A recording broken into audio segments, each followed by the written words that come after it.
Welcome, everyone, to this week's edition of Fair Territory. We've got a special show in store for you today, a little bit of a different kind of start to the show.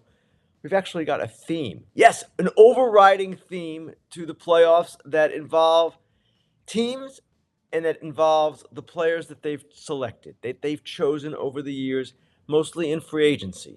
And the reason I'm doing this at this particular time is because the two teams leading their respective league championship series, and I know it's not over yet, the two teams leading are two teams that picked the right guys. I'm talking about the Phillies and I'm talking about the Rangers. Now, you can also include the Astros in this. They've been mostly extending players of their own over the years, not particularly participating in free agency, but they have made great choices. They've got a big payroll, but I really want to focus on the Phillies and Rangers because these are teams, unlike the Mets, unlike the Yankees, unlike the Padres, unlike these big money teams that flopped this year, these are teams that have succeeded because of the players that they chose. And I want to start off talking today about really the guy who has become our generation's Mr. October. And I'm talking about Bryce Harper. And while on the bus last night from Houston to Dallas, yes, Fox, we took a big party bus and we had a blast. While on the bus, I kind of looked at some comparisons, and I want to start here with Bryce Harper and how he compares to two, I would call them legends of the game, Reggie Jackson and Babe Ruth. Let's start with Bryce. These are Bryce's career postseason statistics. They're incredible. 43 games, slash line, 292 batting average, 352 on base, 652 slug, 15 home runs in 161 at bats. You prorate that over 640 at-bats, which is basically a regular season, a 162-game season. That's a 60 home run pace. All right, that's Bryce Harper in the postseason. Here's Babe Ruth. Now, the qualifier with the Babe, of course, is that he played only in the World Series. There were no expanded playoffs back then. Played in 41 games, a comparable number to Bryce Harper. Even better slash line, 326 batting, 470 on base, 744 slug, 15 home runs in 129 at-bats. Now, those numbers are, I would say, better than Bryce's, but Bryce is at least in the same conversation. And here's Reggie Jackson, played in the most postseason games by far of any of these three players. 278, 358, 527 hit his slash line, 18 home runs in 281 at-bats. Again, the point is not to say Bryce Harper is a better player in the postseason than Reggie Jackson or Babe Ruth. All I'm saying is that his statistics are relatively comparable. The Phillies gave him 13 years, $330 million. And at the time, I remember writing, all he wanted to do was beat Giancarlo Stanton, $325 million. And he's taking this deal, and he's taking a low AAV. And you know what? I was wrong. Bryce said at the time he wanted to be in Philly. He has proven to be an amazing Philadelphia Philly, and he is not alone. This team invested in Kyle Schwarber. Yes. This team invested in Nick Castellanos. Yes, again. And let's look at Zack Wheeler, who has been their Game 1 starter 4 times in the past 2 seasons. And as Jason Stark wrote today in his Weird and Wild column in The Athletic, he's got some of the best Game 1 numbers in Major League history for a guy with 4 or more Game 1 starts. Here is Zack Wheeler's postseason career. This is a guy who signed a 5-year, $118 million contract that expires after next season. 2.63 ERA in 54 2/3 innings. That's pretty good. Opponent's slash line, 156 batting average, 206 on base, 240 slug. And his whip, that's walks and hits per inning pitch, it's 0.7. That's the lowest in any 9-start span in postseason history. That stat comes from the great Sarah Langs. That's amazing performance. Now, we go over to the Texas Rangers. We start with Corey Seager, who is a hitting robot, $325 million.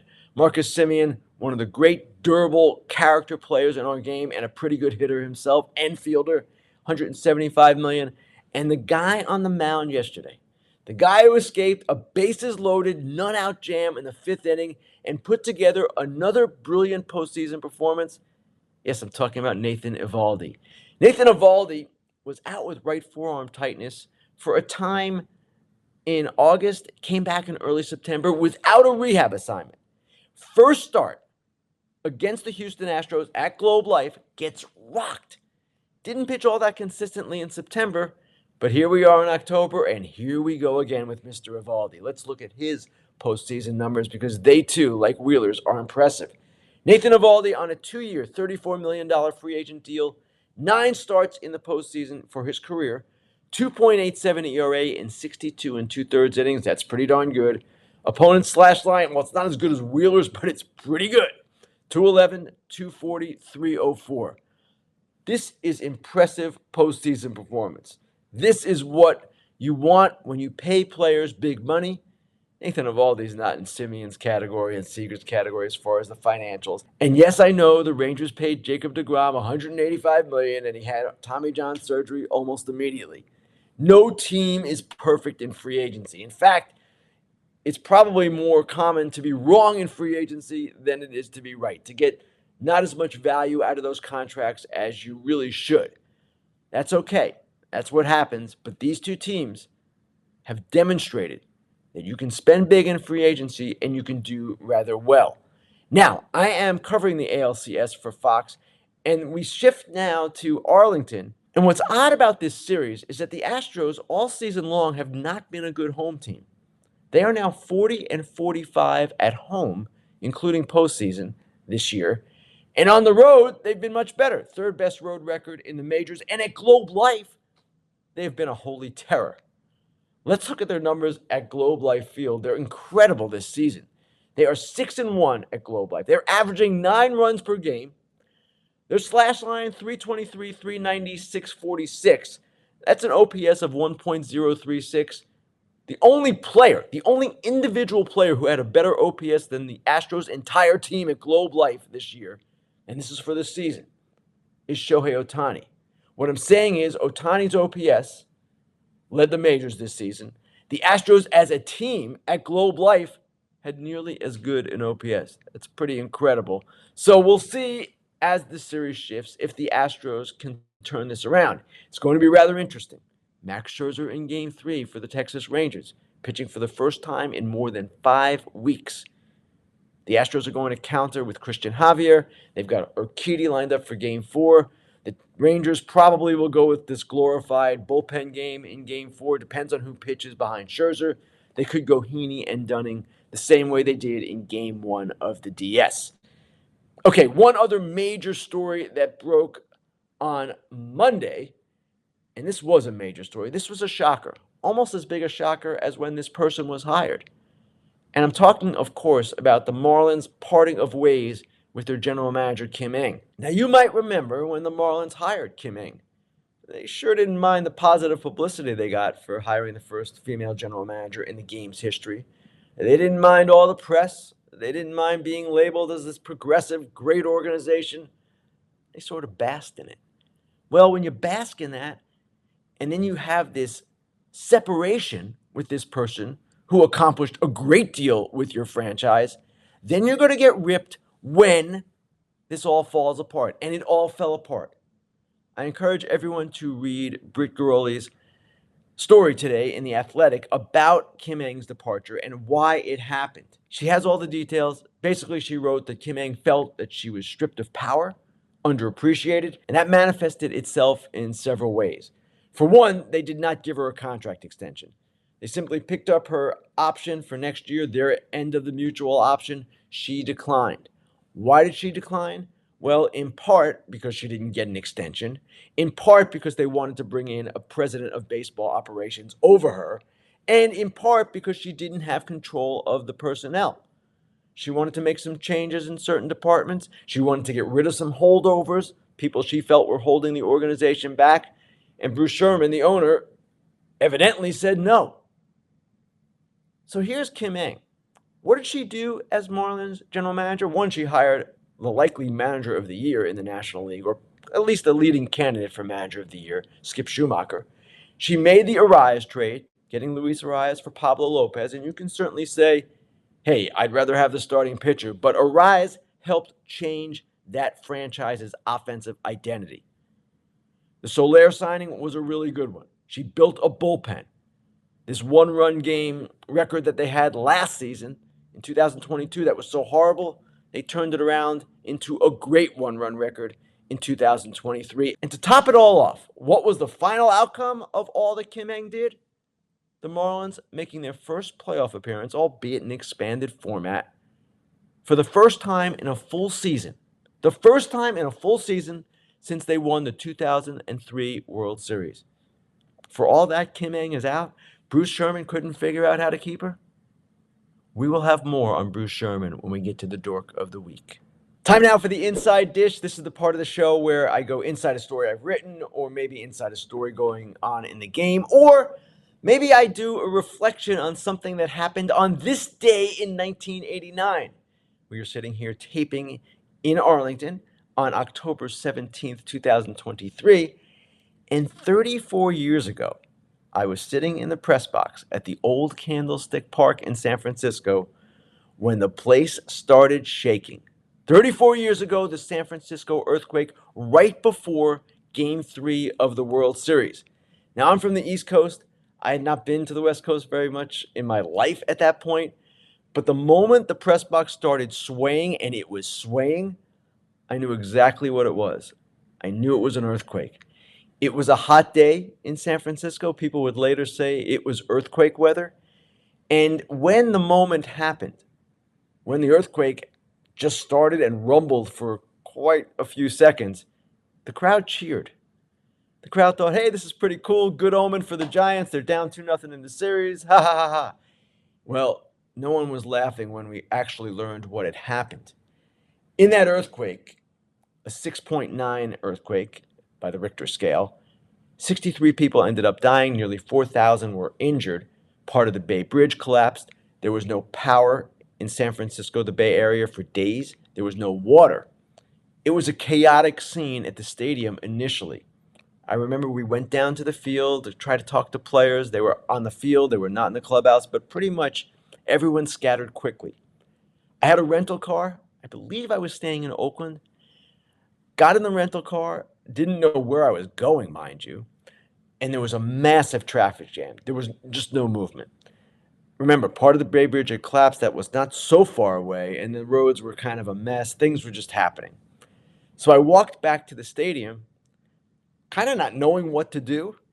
At the time, I am 27 years old. I'm still a beat writer at the Baltimore Evening Sun. And I found, as I walked back toward the stadium, 3 writers coming out, 2 who were from San Francisco. It was Bruce Jenkins, who is still a legend at the San Francisco Chronicle, Joan Ryan, who had an amazing career of her own, and they were with the great Thomas Boswell of the Washington Post. And I believe it was Bruce who said, hey, hop in my car. We're going back to the Chronicle. We're going to write there. They have generators for power. You can write there. You can hang out there with us. Now, they didn't hardly even know me. I was basically a kid in the business, but that was an act of kindness by Bruce I will never forget. And I did go back with them to the San Francisco Chronicle, where they did have power, lights by generators. It was dark in there, but I found a place on the floor and started writing. And I wrote my stories, and remember, this was an era well before cell phones. I could not call anyone. In fact, when the earthquake had happened, I jumped on a landline immediately, called my then fiancée. I was 2 months away from getting married, told her I was okay. I don't know how the call got through, but it did. But back at the Chronicle, they had phones that were working, landlines, so I was able to dictate the stories that I wrote, 2 or 3 of them that night. A lot had happened. And it was just a crazy scene. Now, after I was done writing, and God knows what hour it was at that point, I worked for an evening newspaper, so I could write all night. And the people at the San Francisco Chronicle, God bless them, they put out a paper the next day. It was a miracle. I went back to my hotel, but I couldn't get to my room because the elevators weren't working, the doors weren't open. It was just a mess there. So I found a friend of mine from college who was living with his fiancée at the time. They let me stay at their place for one night. Then after that, a relative of my wife's who lived in San Francisco, they put me up for a while. I couldn't get back into the hotel for, I don't know, maybe it was a week. So in the interim, there were no games. The series was postponed for a bit. No one knew what was going to happen. It was a rough scene in the Bay Area.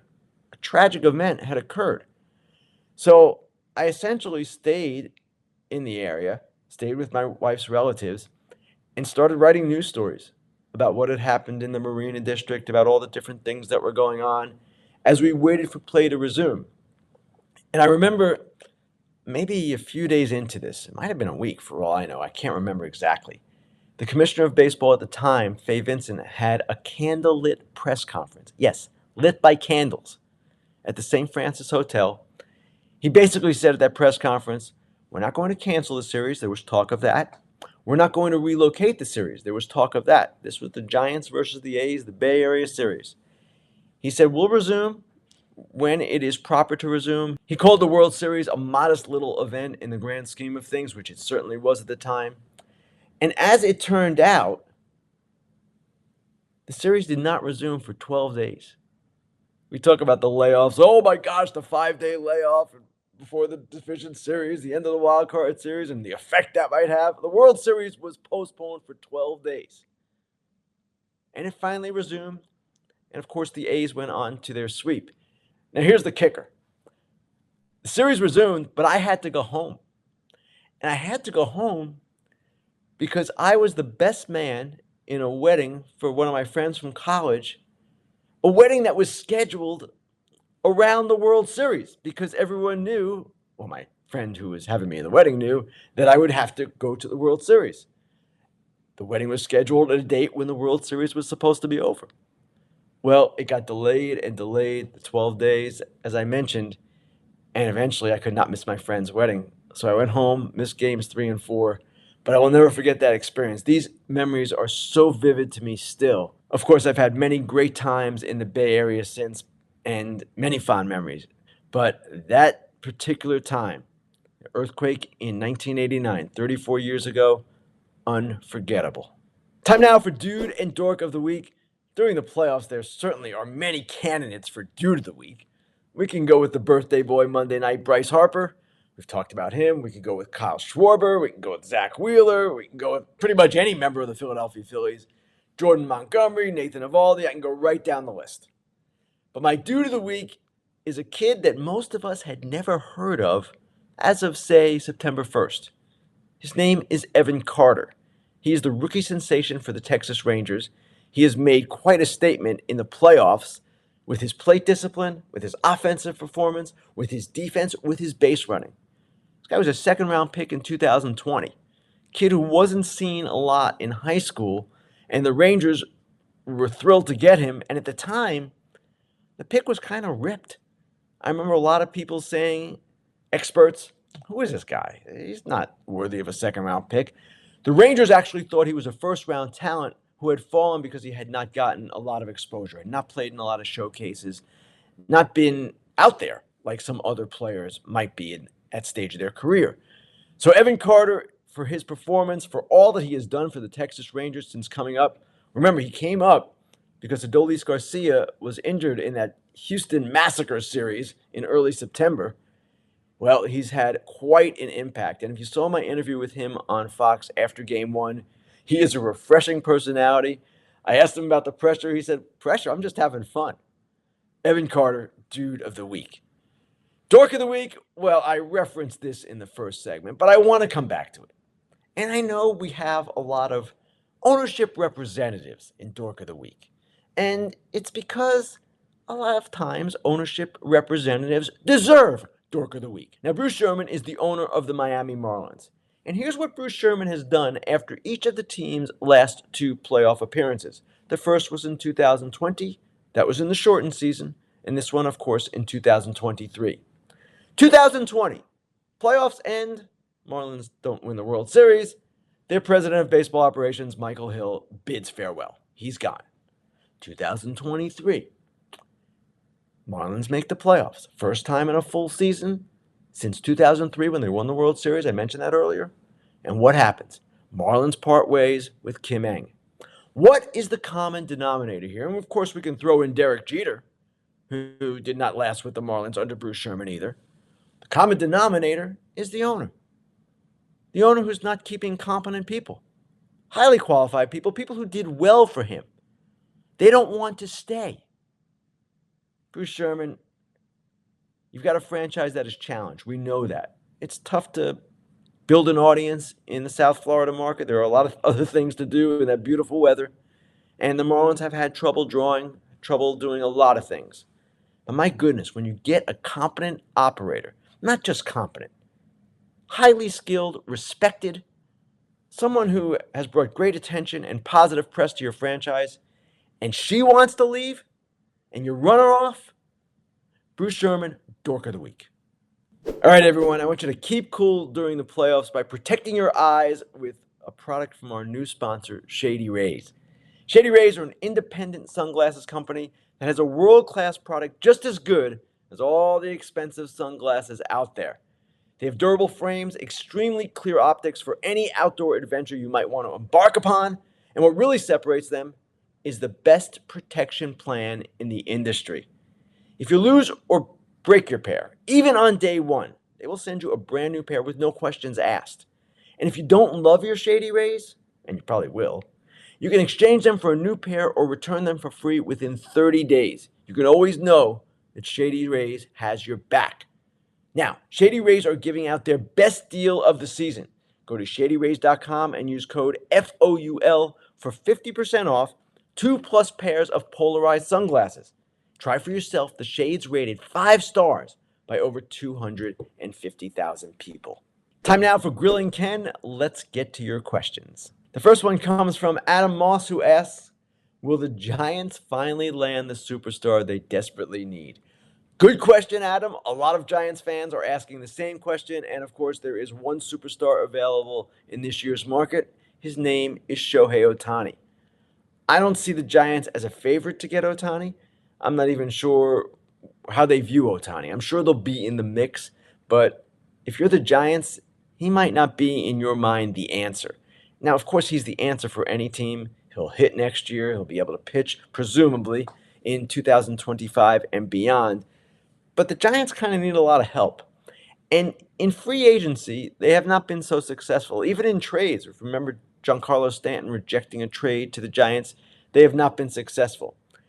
For whatever reason, it seems to me players, if they're going to go to San Francisco, want to be overpaid. Or they want a real reason because of the state taxes. Maybe some players have political views that are not in line with some of the political views that most San Franciscans have. I don't know the reason exactly. But what I'm getting to is if the Giants want to get a big-time star, it seems to me that because the free agent market is thin, they're going to need to make a trade. And they're going to need to make a trade that is uncomfortable for them because, of course, it would involve some of their top prospects. You make a trade with a player who does not have a no-trade clause, he has to come. He can't leave. And they've got some young talents, so maybe they get someone with some service time remaining before he becomes a free agent. That would be a route that I expect them to explore this offseason. Obviously, they've had some bad luck in the free agent market, too. Correa had agreed to go there. His physical turned up a problem that the Mets also found out later. If I'm the Giants and I'm in a thin free agent market and I'm not the front runner necessarily to get Ohtani, then I look hard at making a big trade. All right, next question comes from Joe St. Hilaire Bona. He says, you hit the new market inefficiency, going for it and trying to win. Can you please expand on why competitiveness and investment in winning baseball has been replaced with efficiency and value? Joe, I do not have all day, but you hit on something very important here. And the Athletics' Cody Stavenhagen made this great point the other day about how the Rangers are taking advantage of the new market inefficiency. And the new market inefficiency is going for it. It's trying to win the World Series right now. Not sustainability, not taking 5 years and trying to make the playoffs every year and seeing if we get lucky. No. Teams like the Rangers and the Phillies are going for it. They've made that very clear with their spending, with their approach, with everything that they've done in recent years. Now, it could bite them long term. It kind of bit the Red Sox in Boston after Dave Dombrowski left. I get it. And maybe the Rangers will have the same kinds of issues that arise. But if you get a World Series out of it, well, kind of is worth it. I think Boston likes the fact that they won the 2018 World Series with Dave Dombrowski as their general manager. I would imagine Texas Ranger fans like what their franchise is doing right now. There's nothing guaranteed for the ALCS still. and certainly nothing guaranteed as far as a World Series victory. But all this talk of sustainability, it drives fans a little nuts. This is an entertainment business. The idea is to win. Next question. It comes from Little Boo Attorney at Law. All right, whatever that means. Why does Verlander's postseason record not get him blasted like others? Here is Justin Verlander's postseason ERA. 3.51 in 220 and a third innings. That's the equivalent of a full season. 3.51 in 220 and a third innings. Now, he has a World Series record that he is not necessarily pleased with. Remember, last year he finally got his first World Series win.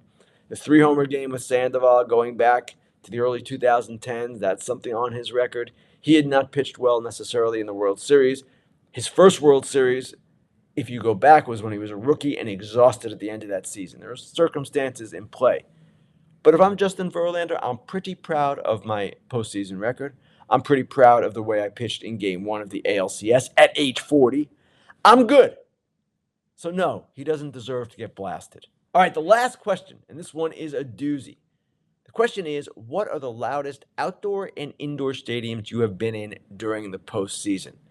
Indoor is easy. Metrodome 1991. Twins, Braves, incredible World Series, and it ended in a big way for the Twins. Actually, 1987 was pretty good too, the Metrodome World Series there. That was against the Cardinals. 7 games, Twins won. So those two, 1987 and 91, the Metrodome was thunderous.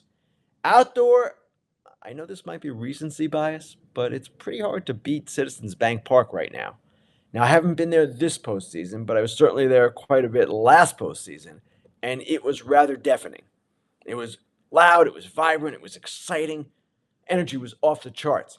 I will say this. Camden Yards for Game 1 of the DS this year was pretty good. Globe Life Field for Game 3 of the DS, after the Rangers finally returned home from their 2-week road trip, pretty good. Minute Maid Park over the years, really good. So, while Citizens Bank Park stands alone, some of those others are right up there with them. I want to thank everyone for listening and watching, for liking and subscribing. You know where to find us on YouTube, on Apple, on Spotify. The schedule in the postseason for the show, as I've told you before, it remains in flux. It's dependent on the postseason schedule and where I am traveling to, where I'm going to be. So just stay with me, follow me on Twitter, and I will announce when the show is going to be. Thanks, everyone. Hey, get in on the action with the FT fam at BetMGM. New customers use the bonus code FOUL, F-O-U-L, for a $1,500 first bet offer. Download the BetMGM Sportsbook app on iOS or Android or visit BetMGM.com. Sign up and deposit at least $10 into your BetMGM Sportsbook account. Place your first wager and receive up to $1,500 back in bonus bets if the bet loses. If that bet does lose, your bonus bets will be available once your initial wager is settled. Gambling problem or concern? Call 1-800-GAMBLER.